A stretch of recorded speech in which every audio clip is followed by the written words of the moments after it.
sekarang nih nggak, kalau ngomongin masalah self-development, kaitannya dengan beasiswa. Nah, itu gimana? Kayak hal-hal apa aja yang harus diperhatikan ketika kita mau develop ourselves? Karena kayak yang kamu bilang tadi, jangan sampai salah arah, jangan sampai salah langkah. Nah, kalau tujuannya udah jelas mau ke beasiswa, jadi yang harus di-develop tuh apa aja?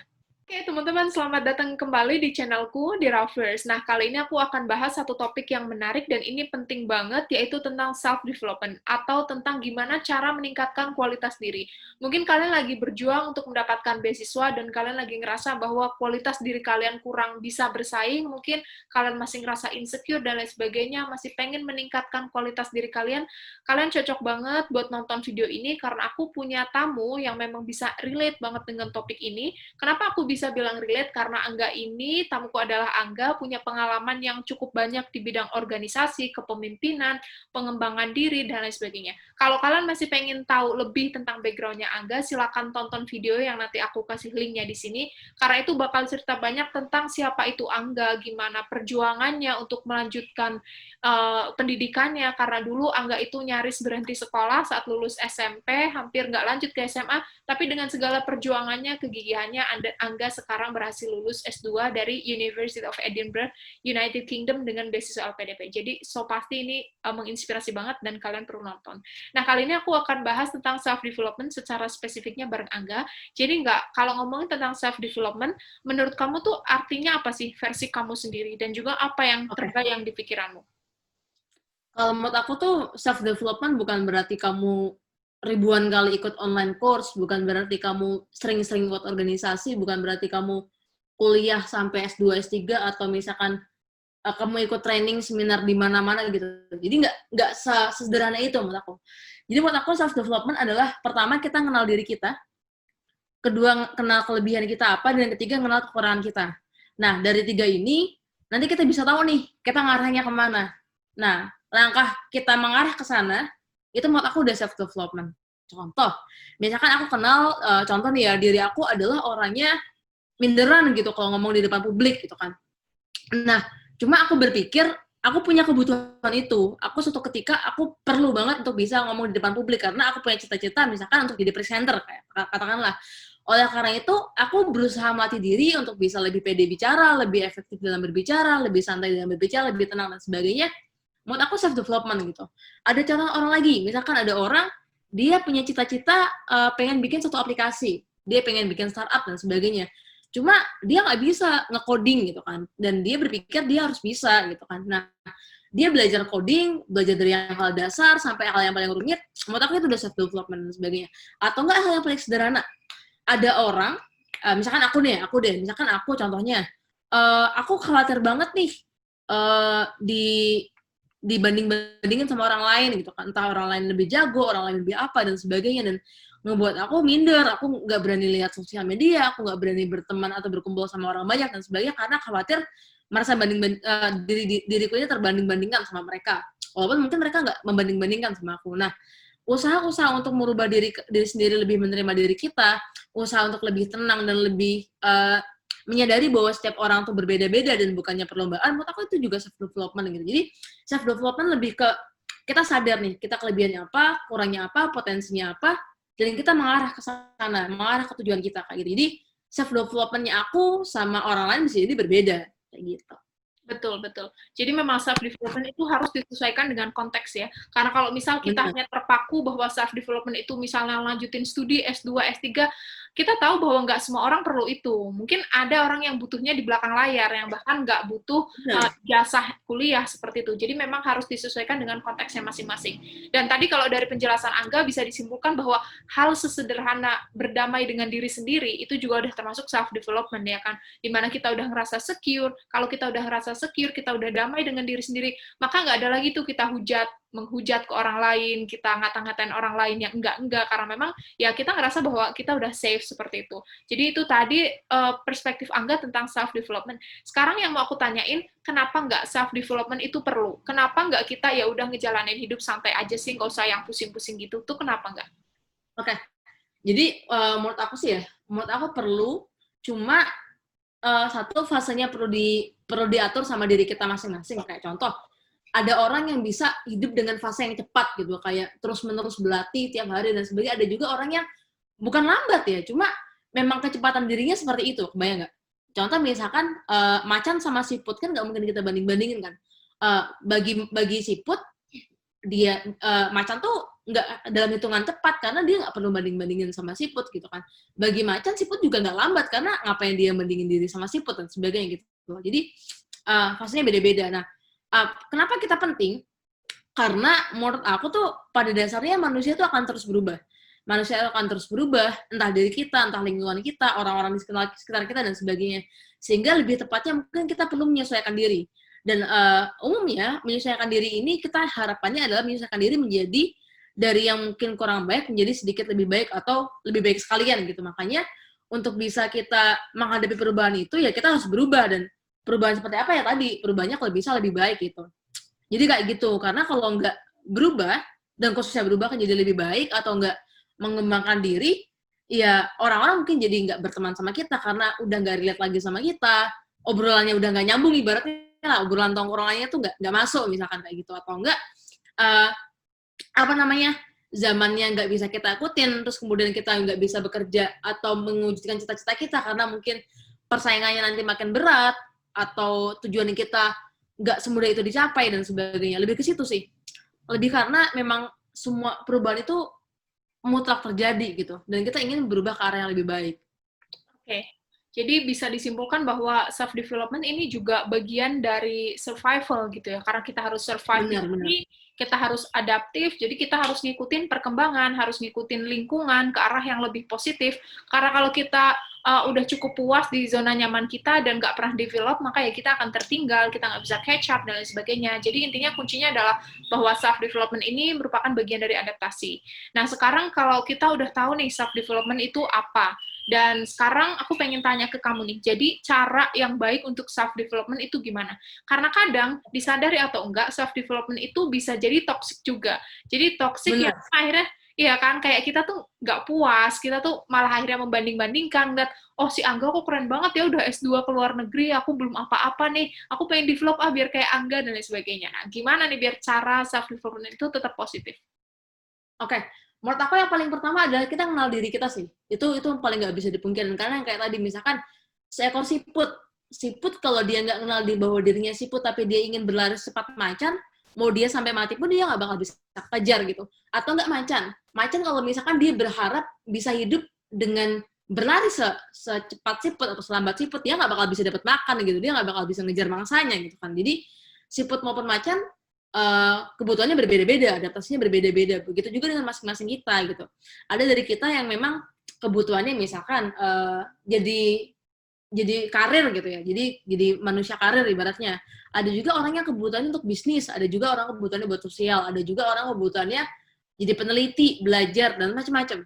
Nah, oleh karena itu ketika kita kenal kebutuhan kita seperti apa, maka kita akan merasa kita tahu nih kita arahnya mau kemana. Contoh, misalkan aku contohnya adalah orangnya suka ingin mengabdikan diri di komunitas sosial misalkan. Cuma pada akhirnya nanti ketika aku tahu bahwa aku fokusku adalah sosial, ketika nanti ada temanku yang udah sukses banget karirnya di perusahaan multinasional sekalipun, aku nggak bakal merasa iri, aku nggak bakal merasa tertekan, aku nggak bakal merasa bingung atau terlalu sering-sering membandingkan. Karena apa? Karena tujuannya berbeda gitu sejak awal. Tujuan dia berkarir, titik. Tujuan aku bukan ke sana. Tujuan aku adalah misalkan sosial, misalkan kayak gitu. Jadi itu yang pertama. Kita kenal sama diri kita sehingga nanti kita tahu tujuan kita apa. Yang kedua adalah kita tahu nih kondisi atau kebutuhan-kebutuhan yang terkait sama hal yang kita kejar tadi. Misalkan aku tadi inginnya fokusnya di sosial. Cuma oke, aku fokusnya di sosial, tapi aku nggak tahu ekosistemnya seperti apa, kebutuhannya seperti apa, trennya seperti apa, dan sebagainya.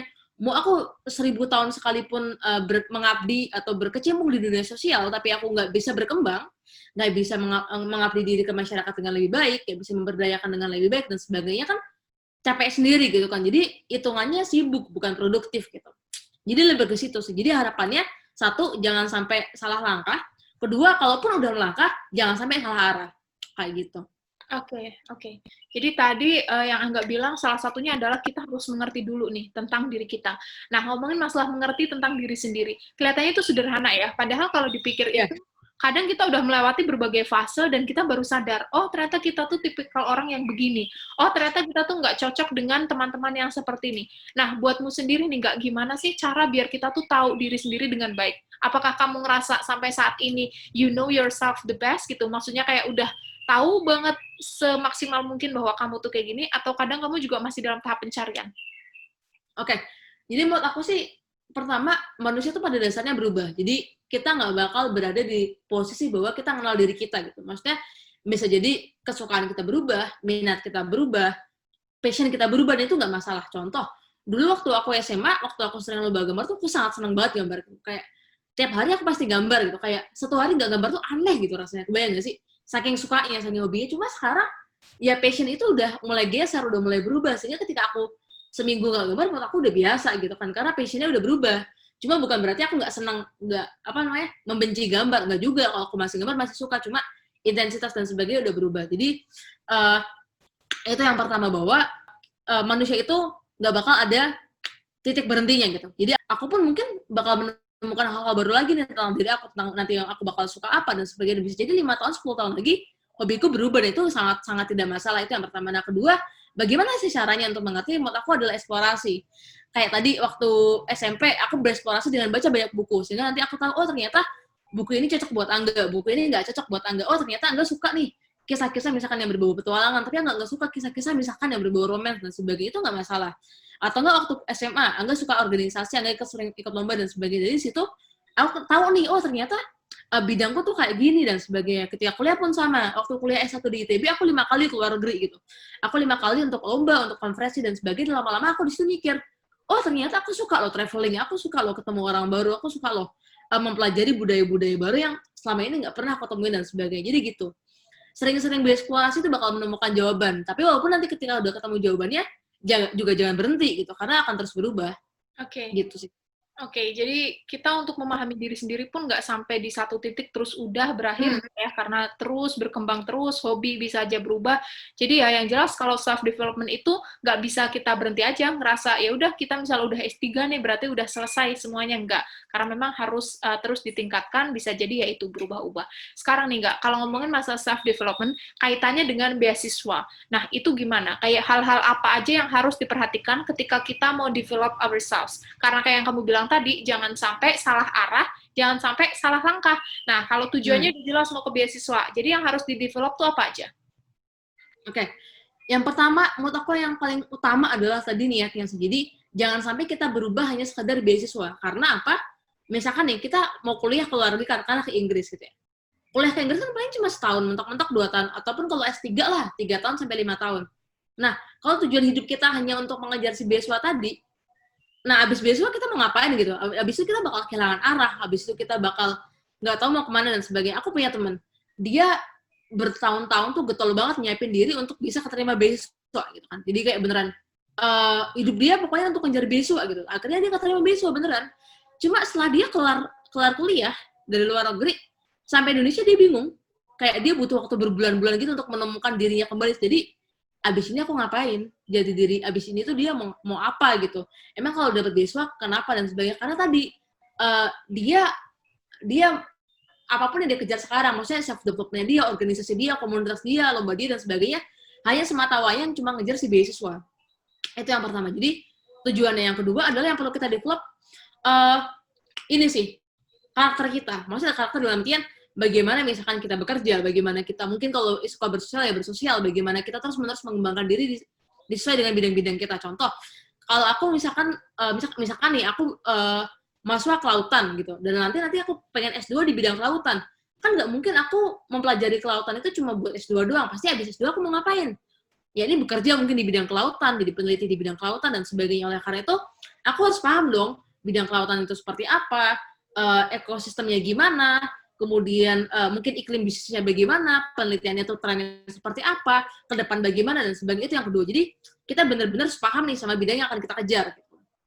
Jadi, fokusnya jangan cuma sekadar beasiswanya, tapi mungkin bidangnya, atau setelah itu mau ngapain. Itu yang kedua. Yang ketiga adalah persiapan-persiapan mendasar yang kadang kalau orang sering lupa, cuma esensial. Contoh paling sederhana adalah bahasa. Udah jadi apa namanya, logika umum ya, kalau kamu mau kuliah ke luar negeri ke negara yang nggak pakai bahasa ibu kamu, ya kamu harus mempelajari bahasa negara tersebut dong. Kayak misalkan kamu mau ke negara-negara berbahasa Inggris, maka kamu harus jago berbahasa Inggris, atau setidaknya kamu bisa berbahasa Inggris dengan baik, gitu kan, walaupun nggak harus lancar. Nah, persiapan-persiapan itu yang perlu kamu lakukan dari sekarang gitu, belajar bahasa, latihan sama teman dan sebagainya. Ataupun kalau misalkan dilihat deh, persiapan-persiapan dasarnya selain bahasa, kayak misalkan di Inggris, Inggris itu terkenal banget sama paper atau essay gitu kan, makanya kamu harus membiasakan diri nulis, membiasakan diri bikin essay atau baca paper dan sebagainya. Jadi 3 sih. Tadi yang pertama adalah tujuannya, kedua paham gambaran besar dari industri atau bidang yang ingin kamu kerjakan. Yang ketiga adalah kamu secara fondasi itu udah kuat gitu, sehingga nanti ketika di kuliah ke luar negeri itu nggak mikirin lagi tuh istilah nyari paper di mana, bikin essay gimana dan sebagainya. Kurang lebih kayak gitu sih. Oke, jadi tadi menarik juga nih yang masalah mengetahui konteksnya itu ya. Karena memang banyak juga sih yang kayak menggebu-gebu banget, pokoknya pengen kuliah khususnya di luar negeri, tapi setelah itu nggak tahu mau ngapain kayak gitu. Dan Benar. iya, itulah pentingnya ketika kalian mau mendaftar beasiswa, terus kalian harus bikin esai, yang mana esai itu nggak bisa jadi dalam sekali duduk, karena kalian harus riset. Nah, nanti dari riset ini akan banyak sekali refleksi, kayak misal kalian ke depannya mau ngapain, kontribusinya mau apa, bidang kalian mau apa, yang mau ditekuni, dan lain sebagainya. Yang mana ini semua nanti dirangkum dalam esai, dan harus dijabarkan ketika wawancara itu tadi. Jadi, bener banget tadi yang disebutin Angga, kalau ke depan kita arahnya udah jelas, arahnya mau ngapain, maka self-development itu ya bukan hal yang mustahil, dan itu akan sangat mudah dan terarah untuk dilakukan. Seperti itu. Jadi teman-teman yang lagi nyari beasiswa, ini cocok banget buat diterapin. Pokoknya tadi kayak pesannya enggak, 3 hal itu yang harus ditingkatin kalau kalian mau self-development, seperti itu. Nah, terakhir nih enggak, aku penasaran, kamu punya pesan yang paling penting enggak buat teman-teman yang lagi mencari beasiswa, atau mungkin buat teman-teman yang pengen develop themselves gitu, 3 poin penting. Oke. Yang pertama adalah soal beasiswa nih ya. Beasiswa itu semestinya jadi alat bukan tujuan. Jadi kita harus benar-benar paham tujuan besar kita. Kita mau berbuat apa sebenarnya. Karena coba kamu bayangin kamu punya uang ratusan juta, katakanlah 1 miliar lah gampangannya. Terus kemudian kira-kira ketika kamu harus memberikan uang 1 miliar itu kepada seseorang, nah kira-kira orang seperti apa yang pantas menerima uang 1 miliar tadi? Kebayang nggak? Ini bayangin aja kamu sebagai pemberi beasiswa deh. Kamu punya uang 1 miliar, kira-kira orang seperti apa yang layak kamu kasih 1 miliar buat dia lanjut kuliah? Nah, nanti tinggal dibalik ke diri kamu, apakah kira-kira kamu udah layak secara jujur, secara tulus, dan sebagainya. Sepaham apa kita untuk, dan sejago apa kita, atau mungkin seantusias apa kita sehingga kita bisa dikatakan layak menerima katakanlah si uang 1 miliar itu tadi. Itu yang pertama. Yang kedua adalah fokus sama hal-hal yang benar-benar penting.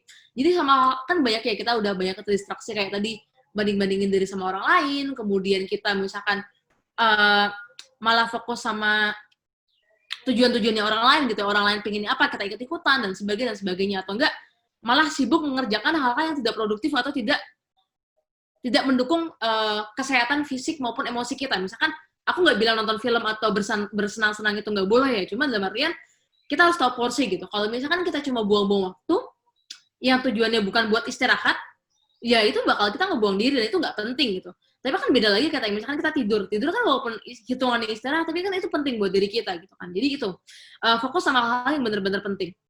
Yang nggak penting disingkirin dulu karena waktu kita cuma singkat, cuma 24 jam, dan sangat baik yang akan terus kita kerjakan. Itu yang kedua. Dan yang ketiga, ini mungkin agak klise, tapi menurut aku sangat layak untuk kita pertimbangkan ya. Ini penyesalan itu biasanya datang di akhir gitu.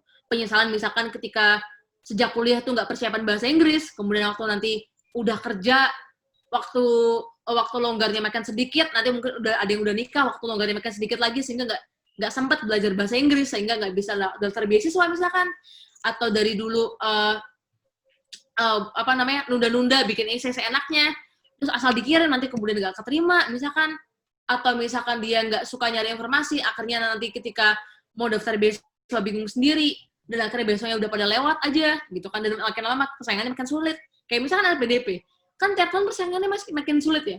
Kebayang kayak misalkan nih, ada orang tahun 2014, 2015, dia sebenarnya bisa layak dapat beasiswa, cuma dia nunda-nunda gitu kan, ntar aja. Terus kemudian dia pikir, ntar dia 3 tahun, 4 tahun lagi, karena sekarang masih malas. Nah, ketika sekarang dilihat, persaingannya makin susah gitu, sehingga akhirnya apa?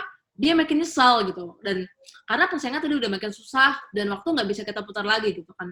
Makanya itu sih yang perlu diperhatikan. Jadi yang pertama, beasiswa itu bukan alat, kedua fokus sama hal yang benar-benar penting, dan yang ketiga hati-hati karena biasanya penyesalan itu datang di akhir. Gitu. Jadi sedini mungkin siapkan apa yang bisa disiapkan, gitu. Ya, jadi ingat nih pesan dari Angga, hati-hati karena memang perjalanan mencari beasiswa itu bukan semata perjalanan akademik aja ya, bukan semata kita kuliah, lulus, terus udah, tapi proses panjangnya itu benar-benar kita juga proses pencarian jati diri, proses mengenal diri sendiri, proses kita untuk memahami lingkungan sekitar, dan lain sebagainya, yang banyak banget harus kita pelajari, dan memang waktunya juga nggak singkat. Itulah kenapa kalau kalian pengen daftar beasiswa, jangan baru nyiapin sekarang, terus pengen daftar tahun ini juga, karena biasanya nanti jadi kurang well prepared, seperti itu ya. Paling tidak ya mungkin minimal 1 tahun ya nggak sama proses persiapan. Iya, administrasi, IELTS, dan lain sebagainya, dan juga untuk memperkuat esai kalian, karena nanti semua akan direfleksikan ketika kalian ada di meja wawancara itu. Akan terlihat banget ketika kalian sudah tahu depannya mau gimana, sama mereka yang mungkin masih awam, masih, pokoknya aku pengen dapat beasiswa yang menjadikan beasiswa sebagai tujuan, kayak yang tadi Angga bilang. Jadi, itu dulu teman-teman, kalau misal kalian masih punya pertanyaan seputar beasiswa atau self-development yang mungkin Angga bisa jawab, nanti mungkin Angga bisa bantu jawab, aku juga bakal berusaha jawab. Kalau Instagramnya Angga sendiri apa? Angga Fauzan, G-nya 3. Oke, Angga Fauzan. Nah, kalian bisa lihat juga nih background-nya Angga di situ, mungkin nanti bakal dapat inspirasi lebih, karena kadang nih ya, hal sesimpel ngelihat foto itu juga bisa menginspirasi loh. Jadi ya, kalian kalau misal lihat Instagramnya Angga, lihat fotonya Angga, bisa jadi kalian juga terinspirasi tentang semangatnya Angga, seperti itu. Dan juga tadi dari project-nya Angga, kegiatan sosialnya itu di Boyolali Bergerak, yang memang sekarang udah semakin luas ya, dari yang tadinya benar-benar dirintis dari awal, aku lihat juga di Instagramnya udah keren banget gitu. Jadi Angga, sekali lagi makasih banyak udah mau sharing, udah sama-sama senang banget ngobrol-ngobrol. Ya, ya insya Allah banyak banget manfaat yang bisa diambil dari tadi petuah-petuahnya Angga. Sekali lagi makasih Angga, sukses selalu buat ke depanmu gimana, buat ya segala rencana, segala target yang kamu pengen capai di kemudian hari, mudah-mudahan tercapai. Makasih banyak guys sekali lagi. Bye. Ya, sukses selalu. Yeay.